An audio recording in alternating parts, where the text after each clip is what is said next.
Oke, bismillahirrahmanirrahim. Assalamualaikum warahmatullahi wabarakatuh. Alhamdulillahirabbil alamin. Wassalatu wassalamu ala asyrofil anbiya'i wal mursalin nabiyina Muhammad wa ala alihi washabihi ajmain. Ketemu lagi di kelas Teknologi Informasi Perbankan. Kali ini bersama saya Ahmad Azhari. Kita akan membahas terkait dengan bank syariah, yang dimana kita akan membahas mulai dari pemberitaan hari ini, terminologi, kemudian sejarah hingga dengan challenging, tantangan perbankan syariah hari ini. Nah, kita akan mulai dulu dengan melakukan pembahasan ya, penjelasan terkait dengan materi dari bank syariah di Indonesia. Semoga sudah terlihat ya teman-teman ya, bahwa memang bank syariah di Indonesia saat ini sudah banyak sekali digunakan oleh mayoritas masyarakat di Indonesia ya. Sudah mulai dipertimbangkan di dunia industri, bahkan juga mulai diharapkan menjadi salah satu penguasa dari perekonomian di Indonesia. Bahkan harapannya, karena kita sebagai negara muslim, harapannya bisa juga mendukung perekonomian di seluruh negara Islam, bahkan seluruh dunia. Nah, kita akan mulai dari bank syariah di Indonesia ya, secara wawasan. Apa sih yang terjadi di perbankan syariah hari ini? Kita akan coba lihat. Nah, teman-teman bisa melakukan googling ya di perbankan syariah di Indonesia dengan kata-kata keyword, dengan kata kunci itu adalah perbankan syariah di Indonesia, dan akan menemukan banyak hal ya.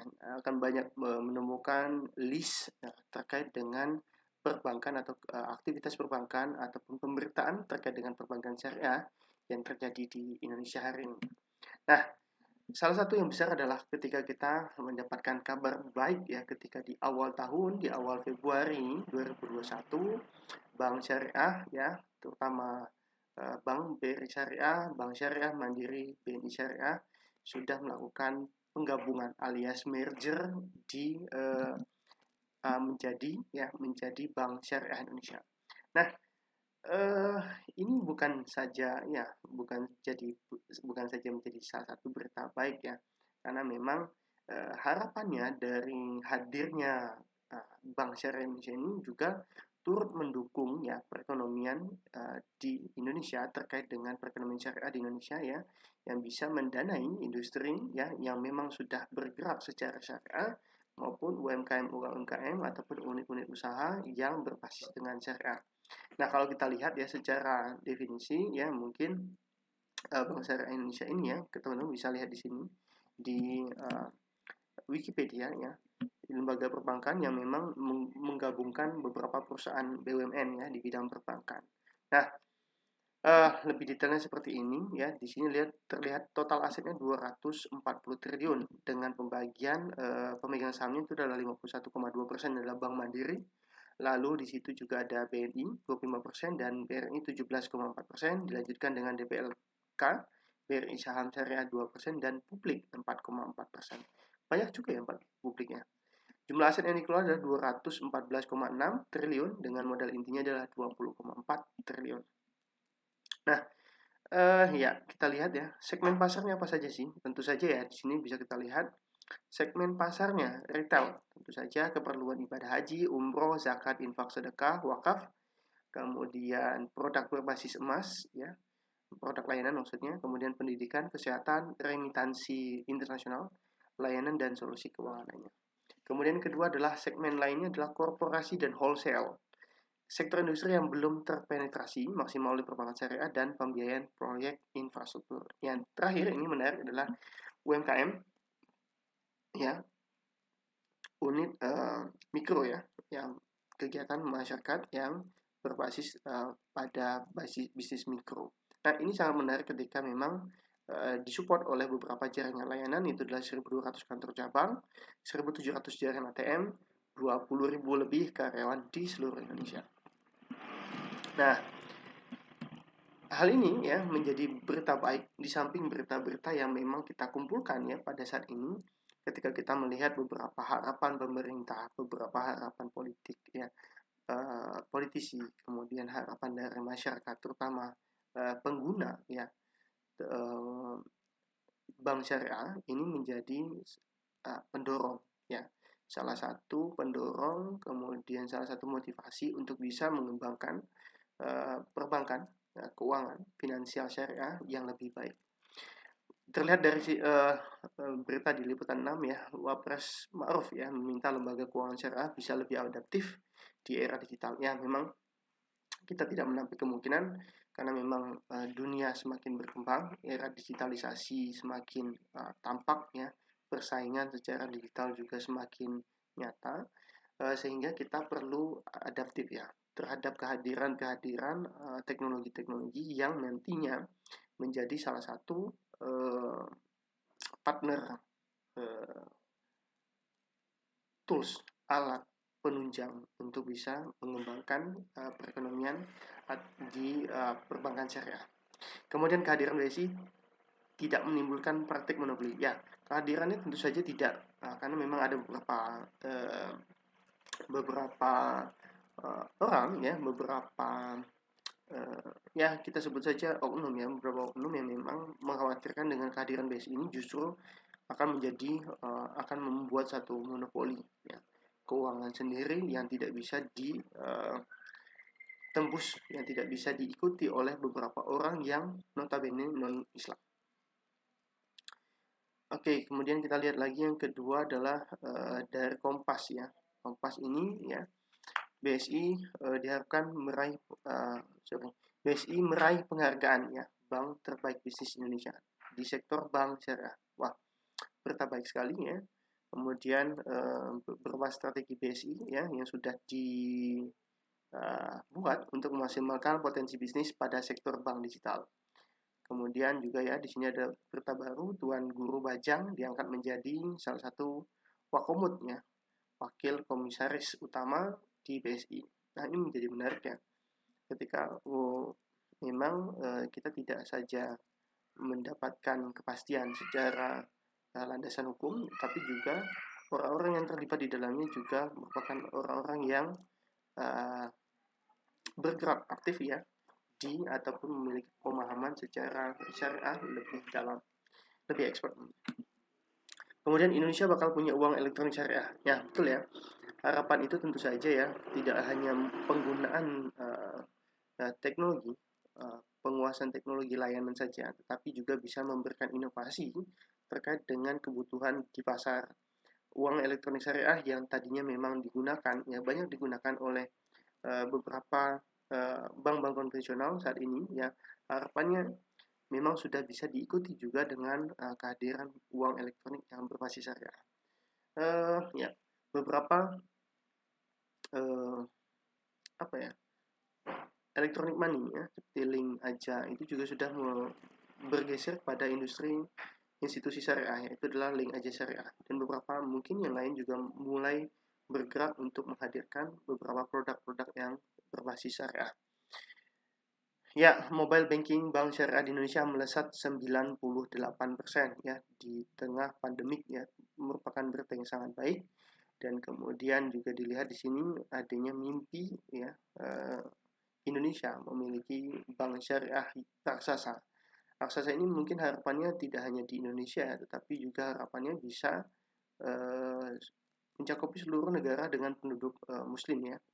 Nah, kemudian ya di sini banyak sekali ya potensi-potensi, kemudian harapan-harapan juga ya. Nah, kemudian ya ini seperti yang tadi sudah disampaikan, memang sudah banyak ya akhirnya bank-bank yang konvensional bergerak ke saat bisnis institusi syariah. Ini salah satunya adalah Bank Mega Syariah. Ya, tidak dipungkiri Indonesia adalah salah satu negara dengan penduduk muslim terbesar di dunia ya, dengan mayoritas penduduk itu ya, penduduk yang beragama muslim. Tentunya adanya niatan, dorongan, keinginan untuk meningkatkan kinerja perindustrian, perekonomian terutama dalam syariah tentu saja muncul. Nah, salah satunya adalah dengan di dalamnya adalah perbankan syariah.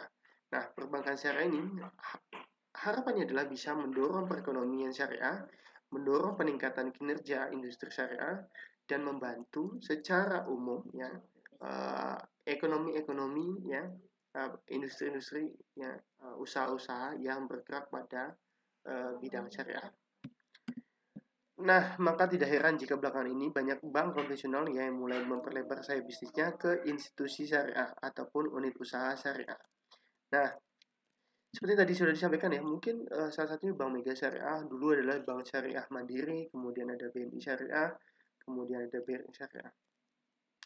Nah, beberapa bank syariah pun juga sudah mencatatkan sahamnya di bursa efek sehingga menjadi ya tidak dipungkir bahwa memang persaingan mulai muncul ya ketika bank syariah pun sudah menyusul untuk menanamkan sahamnya di bursa efek. Nah, apa itu perbankan syariah? Kalau kita membalik kembali terkait dengan terminologi, definisi perbankan syariah, secara umum mungkin kita bisa membreakdown-nya menjadi dua buah kata, perbankan dan syariah, di mana memang secara definitif perbankan merupakan salah satu layanannya, salah satu produk yang layanan, yang berbasis layanan, yang bergerak di satu sektor finansial ya, dan harapannya bisa diikuti dengan syariahnya ini ya, dengan landasan hukum, dengan pelaksanaan secara syariah. Nah, secara definisi sederhana ya, perbankan syariah tentu saja perbankan yang mayoritas dikenal dengan perbankan Islam ya, dalam pelaksanaannya memiliki landasan hukum sesuai dengan syariat Islam. Dalam proses pengaturan, pengawasan, pelindungan juga pun diharapkan sesuai dengan syariat Islam. Salah satunya adalah perbankan syariah yang tidak mengenal adanya bunga pinjaman atau interest rate.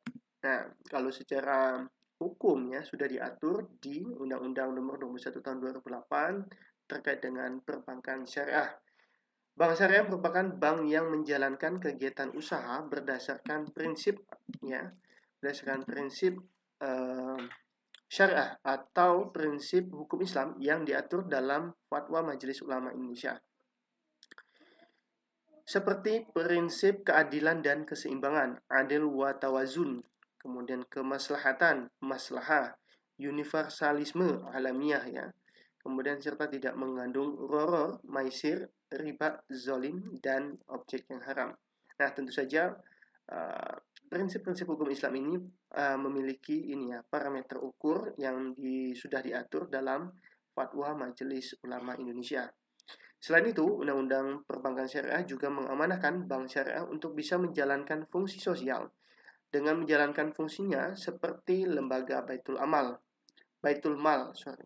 yaitu adalah lembaga yang menerima dana yang berasal dari zakat infak, sedekah, hibah, ataupun dana lainnya, serta menyalurkannya kepada pengelola wakaf atau nazir, ya, dan sesuai dengan kehendak pemberi wakaf atau wakif. Sejarah perbankan syariah. Nah, kita perlu melihat juga bahwa memang tidak bisa menutup kemungkinan bahwa sejarah perbankan syariah ini juga sudah dimulai ya di zaman Rasulullah SAW ya. Teman-teman bisa melihat ini juga di di websitenya OJK terkait dengan sejarah perbankan syariah. Dimulai dari zaman Rasulullah ya, di mana sejarah perekonomian umat Islam ya, kegiatan muamalah seperti menerima titipan harta, meminjamkan uang untuk keperluan konsumsi dan untuk keperluan bisnis, serta melakukan pengiriman uang yang dilakukan dengan akad-akad sesuai dengan syariah. Nah, ini sudah lazim dilakukan di zaman Rasulullah SAW. Proses penerimaan harta, peminjaman uang, yang tujuannya tidak lain dan tidak bukan adalah untuk keperluan atau mendorong mendukung ya dari perjuangan Rasulullah SAW, baik secara perekonomian umat ya baik dari konsumsi, perubahan bisnis pada saat itu, serta juga mengakomodir kebutuhan dari umat Islam ya, maksudnya dalam proses pengiriman uang ya yang dilakukan ya dengan tentu saja akad-akad syariah. Nah, Rasulullah SAW sendiri ya juga dikenal dengan julukan Al-Amin, di mana mereka dipercaya oleh masyarakat Mekah menerima simpanan harta.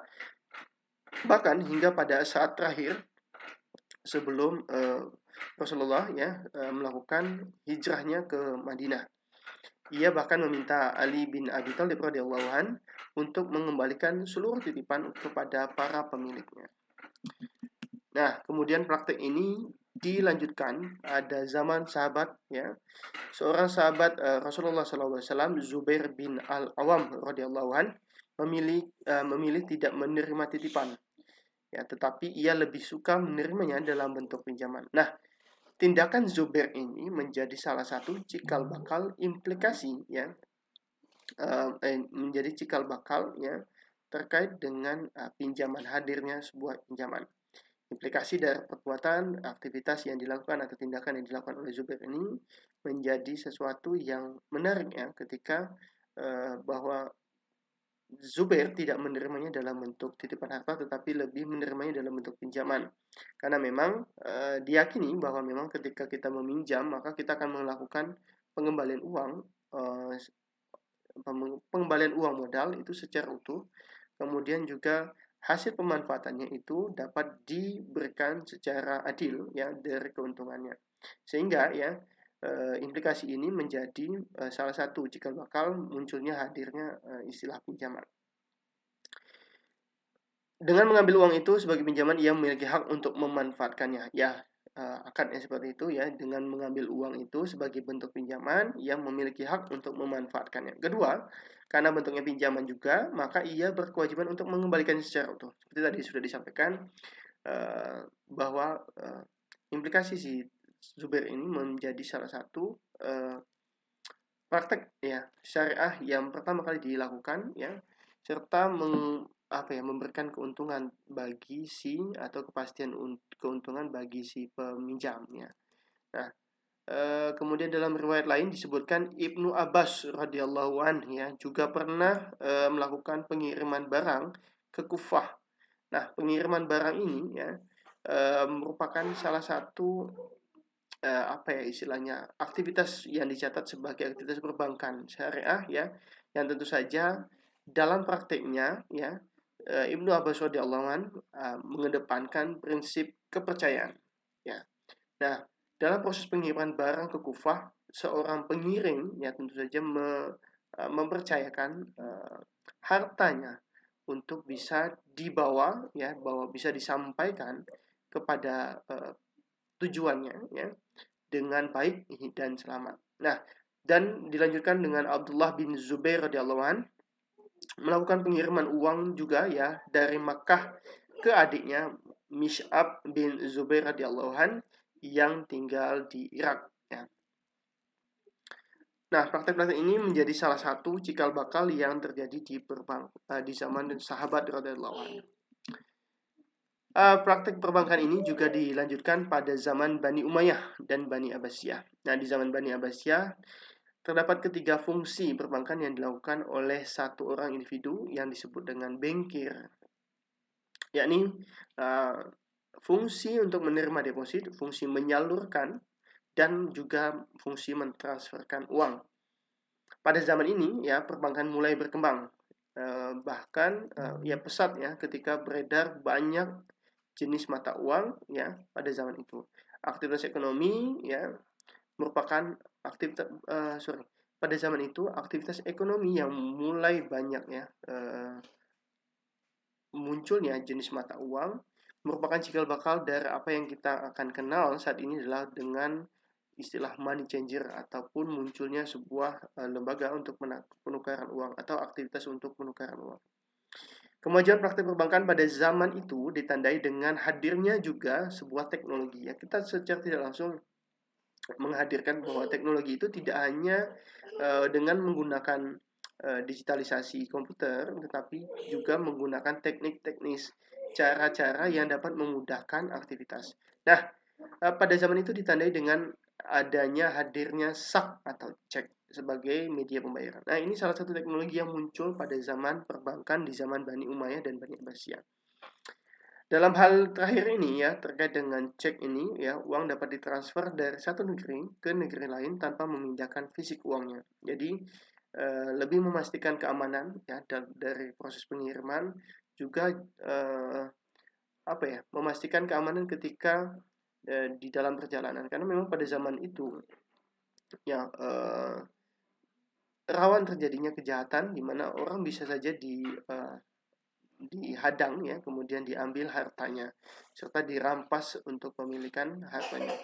Para money changer ya yang telah mendirikan kantor-kantor telah menuai ya memuai penggunaan cek sebagai media transfer uang dan kegiatan pembayaran lainnya. Jadi memang harapannya adalah dengan hadirnya SAP, cek, kemudian juga adanya lembaga penukaran uang dengan hadirnya banyaknya jenis mata uang, ini menjadi cikal bakal perekonomian yang berbasis syariah dan bisa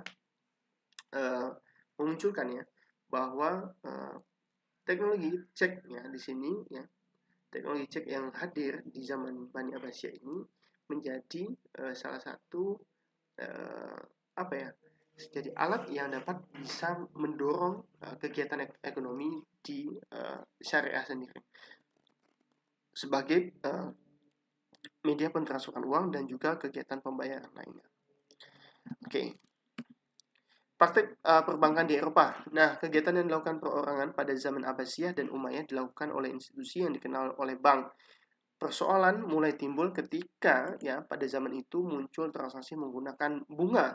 Dalam pandangan fikih, tentu saja penggunaan bunga merupakan riba. Dan oleh karena itu hukumnya dalam Islam adalah haram. Transaksi penggunaan bunga ini dimulai pada kerajaan Eropa ya, itu adalah Raja Henry ke-8 pada tahun 1545, dan praktek ini ya terus-menerus dilakukan hingga Ratu Elizabeth I. Nah, praktek ini ketika mulai bangkit dari keterbelakangan ya dan mengalami renaissance, bangsa Eropa melakukan penjelajahan dan penjajahan. Jadi tanda kutipnya adalah mereka tidak hanya melakukan penjelajahan tetapi juga melakukan penjajahan ke seluruh penjuru dunia. Fungsinya apa? Tentu saja untuk ya agar aktivitas perekonomian di dunia itu didominasi oleh bangsa-bangsa Eropa. Keadaan ini ya berlangsung terus sampai zaman ini ya. Oleh karena itu, institusi perbankan yang ada sekarang di mayoritas negara muslim merupakan warisan dari bangsa Eropa yang notabene berbasiskan bunga. Nah, konsep teoritis mengenai bank Islam muncul pertama kali ya pada tahun 1940 dengan gagasan mengenai perbankan yang didasarkan pada bagi hasil. Usaha pendirian bank syariah yang paling sukses itu adalah dimunculkan, digaungkan, dilaksanakan di Mesir ya pada tahun 1963 dengan berdirinya Mid Ghamer Local Saving Bank. Itu adalah bank ya yang berdiri ya, yang paling sukses dan paling inovatif di zaman itu ya. Dan bank ini diterima dengan baik oleh kalangan petani dan masyarakat pedesaan pada zaman itu. Nah, kesuksesan Bank Mid-Ghamer ini ya, ini memberikan inspirasi ke seluruh umat Muslim di seluruh dunia untuk bisa tergerak, muncul, sadar terkait dengan perlunya penanaman prinsip-prinsip syariah, prinsip-prinsip Islam dalam aplikasi finansial atau dalam aplikasi bisnis modern. Bank-bank Islam pertama yang bersifat swasta adalah Dubai Islamic Bank pada tahun 75 yang didirikan oleh sekelompok usahawan muslim dari berbagai negara. Ya, ini salah satu implikasi dari hadirnya Mid-Ghamer dan suksesnya Mid-Ghamer di Mesir. Kemudian pada tahun 77 berdiri juga dua bank Islam dengan nama Faisal Islamic Bank di Mesir dan Sudan. Dan pada tahun itu pula ya pemerintah Kuwait mendirikan Kuwait Finance House. Nah, kini ya perbankan syariah telah mengalami perkembangan yang cukup pesat ya ke banyak negara. Nah, diantaranya ya Denmark, Inggris, Australia yang berlomba-lomba juga ya, bahkan negara-negara barat ini juga berlomba-lomba menjadi pusat keuangan Islam atau Islamic Financial Hub. Bahkan kita tidak memungkiri ya bahwa mereka memanfaatkan itu untuk bisa menggerakkan aktivitas ekonomi mereka, yang memang kita tidak bisa memungkiri bahwa adanya pergerakan human body dari satu tempat ke tempat lain, terutama dari negara ke tempat negara lain, menjadi peluang untuk bisa menggerakkan aktivitas perekonomian mereka. Ya, Mereka harapannya bisa menjadi salah satu Islamic Financial Hub, nah, untuk membuka bank Islamic dan Islamic Window agar dapat memberikan jasa-jasa perbankan sesuai dengan prinsip-prinsip syariat Islam. Nah, ini ya, sehingga ini juga menginspirasi Indonesia ya pada tahun 90 melalui Majelis Ulama Indonesia membentuk satu kelompok kerja untuk mendirikan Bank Islam di Indonesia. Sebagai hasil kerja dari tim perbankan MUI tersebut, akhirnya berdirilah bank syariah pertama di Indonesia, yaitu adalah PT Bank Muamalat Indonesia atau BMI. Yang sesuai akta pendiriannya didirikan pada tahun 91 pada tanggal 1 November. Sesuai dengan Undang-Undang Nomor 10 Tahun 98 secara tegas menjelaskan bahwa di Indonesia terdapat dua sistem perbankan, yaitu adalah dual banking system, yaitu sistem perbankan konvensional dan sistem perbankan syariah. Peluang ini disambut hangat masyarakat perbankan yang ditandai dengan berdirinya bank-bank Islam, yaitu adalah Bank IV, Bank Syariah Mandiri, Bank Niaga, Bank BTN, Bank Mega, Bank BRI, Bank Bukopin, BPD Jabar, Babinsa, dan BPD Aceh, dan lain-lain. Sejak itu, muncullah sejumlah pengesahan produk-produk perundangan yang memberikan kepastian hukum dan mendukung aktivitas pasar keuangan syariah. Di antaranya adalah Undang-Undang Nomor 21 Tahun 2008 tentang Perbankan Syariah, Undang-Undang Nomor 19 Tahun 2008 tentang Surat Berharga Syariah Negara atau Sukuk, dan Undang-Undang Nomor 42 Tahun 2009 tentang amandemen ketiga dan Undang-Undang Nomor 42 Tahun 2009 yaitu tentang amandemen ketiga Undang-Undang Nomor 8 Tahun 83 terkait dengan PPN barang jasa. Nah, tidak hanya itu, perbankan syariah juga sendiri sejak tahun 2013 untuk fungsi pengaturan dan pengawasan perbankan syariah sudah berpindah dari Bank Indonesia ke Otoritas Jasa Keuangan. Jadi memang sudah di bawah naungan Otoritas Jasa Keuangan. Nah, kondisi ini tentu membuat pengawasan dan pengaturan perbankan syariah juga beralih ke OJK. Sejak mulai dikembangkannya ya sistem perbankan syariah di Indonesia, dalam 2 dekade terakhir pengembangan keuangan syariah nasional sudah banyak mencapai kemajuan. Tentu saja ya dari beberapa aspek kelembagaan, infrastruktur penunjang, perangkat regulasi, serta sistem pengawasan maupun awareness dan literasi masyarakat terhadap layanan jasa keuangan syariah. Sistem keuangan syariah kita menjadi salah satu sistem terbaik dan terlengkap yang diakui secara internasional. Pada tahun per Juni 2015 ya, industri perbankan syariah terdiri dari 12 bank umum syariah, 22 unit usaha syariah yang dimiliki oleh bank umum konvensional, dan 162 BPRS dengan total aset sampai dengan 273,494 triliun dengan pangsa pasar 4,61%. Tentu saja ini meningkat ya tajam ya di tahun 2021 dengan hadirnya merger ya di beberapa bank syariah konvensional.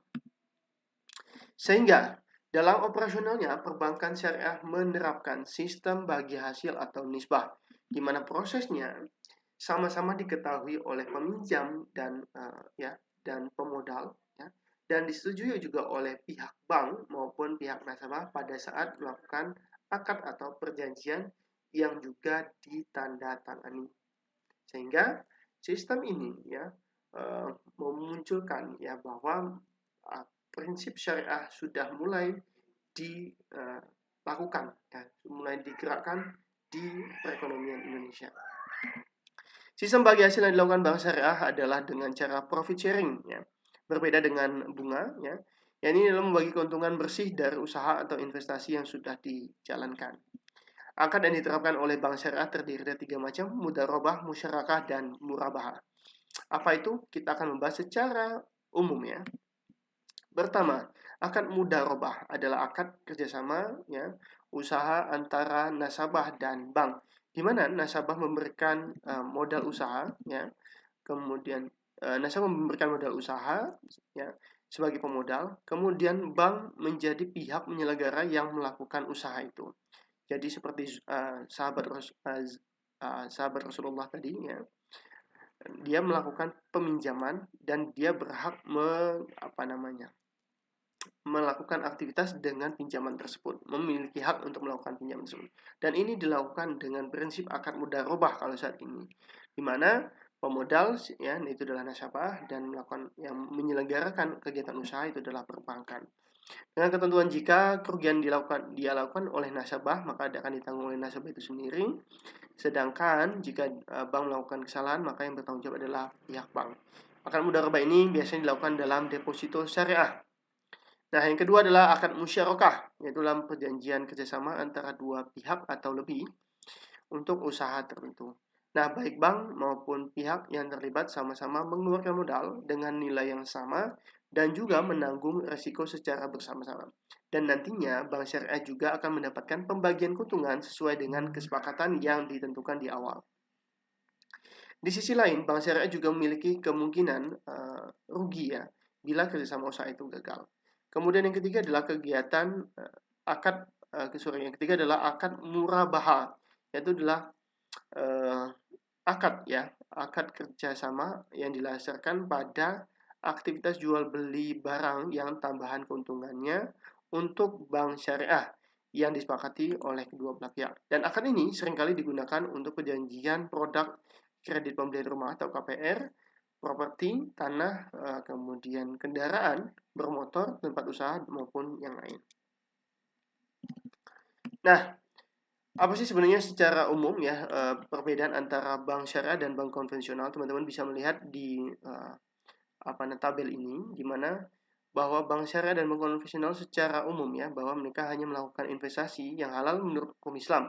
Itu dilakukan pada bank syariah. Sedangkan investasi di bank konvensional itu dalam bentuk apa saja dan tidak didasari pada satu landasan hukum agama tertentu, tetapi lebih pada regulasi yang berlaku di negara tersebut.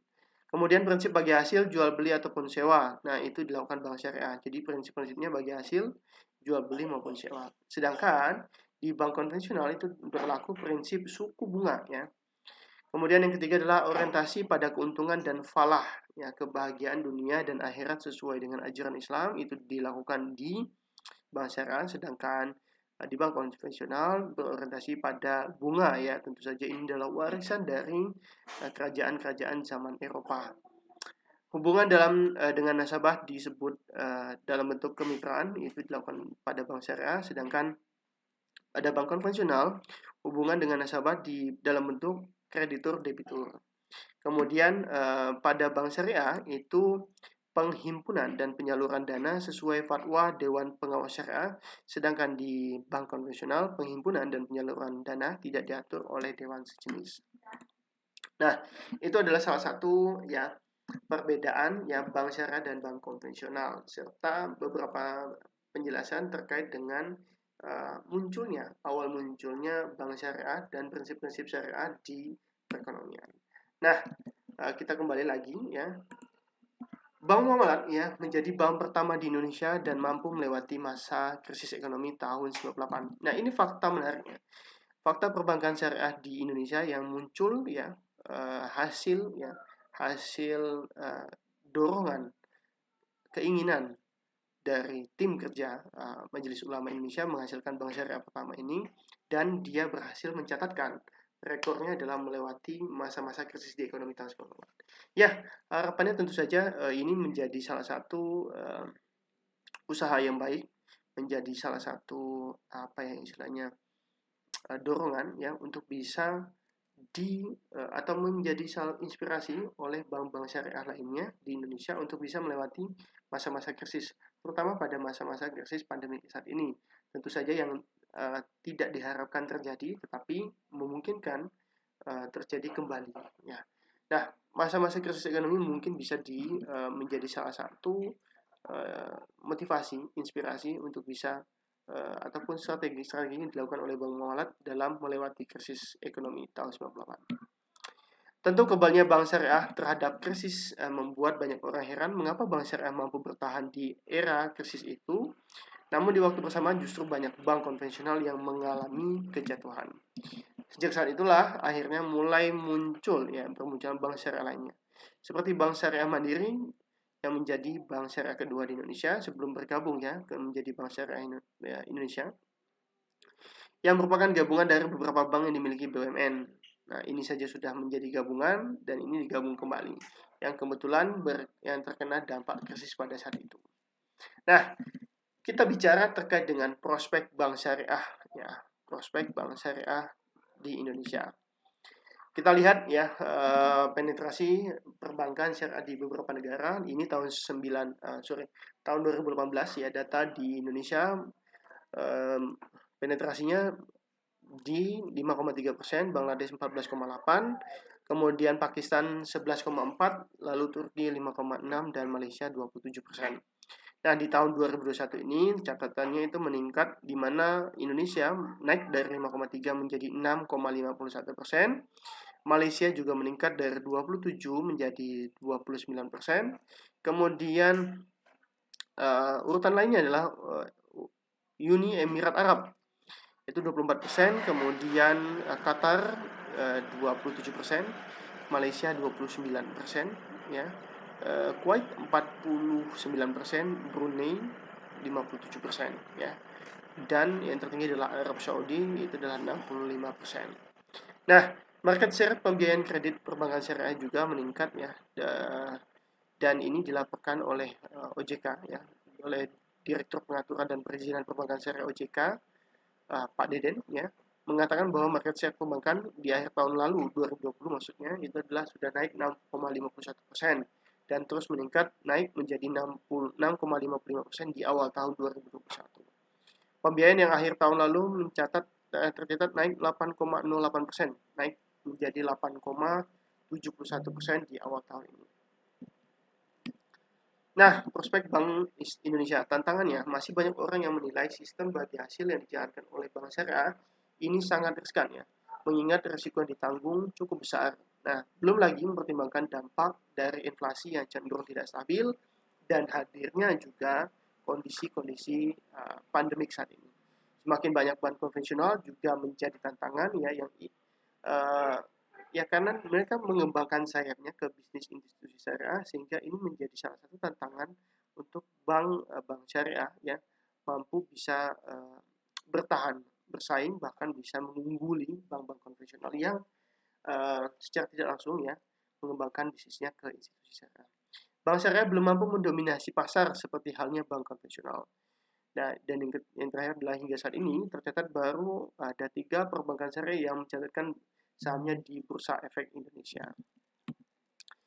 Nah, fakta menarik bahwa 100% hampir rata-rata bank syariah di Indonesia mampu membuktikan bahwa sistem bagi hasil itu menguntungkan.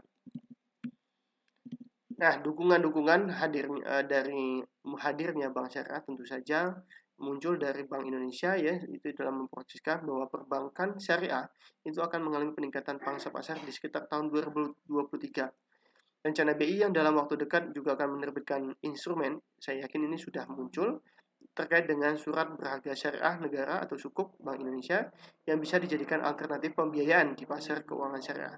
Kemudian di tahun 2019 bulan Mei kemarin muncullah pemerintah secara resmi sudah meluncurkan Master Plan Ekonomi Syariah Indonesia atau MEXI untuk tahun 2019 hingga tahun 2024 sebagai usaha untuk membuka jalan perbankan syariah bisa masuk ke dalam top 10, ya, bank di Indonesia. Nah, peluang lainnya adalah kita dengan menggunakan surat berharga syariah negara atau sukuk nantinya bisa diperdagangkan kembali dan menjadi salah satu solusi jangka pendek untuk kebutuhan likuiditas perbankan. Selain itu, selain penggunaan dari sertifikat Bank Indonesia Syariah, fasilitas Bank Indonesia Syariah, dan reverse repo syariah dan repo SPSN. Dengan adanya MEXI ini, ya, dengan adanya Master Plan Ekonomi Syariah Indonesia ini, kedepannya ada harapannya bank syariah tidak hanya menyalurkan keuangan saja, tetapi juga bisa mengintegrasikannya secara menyeluruh.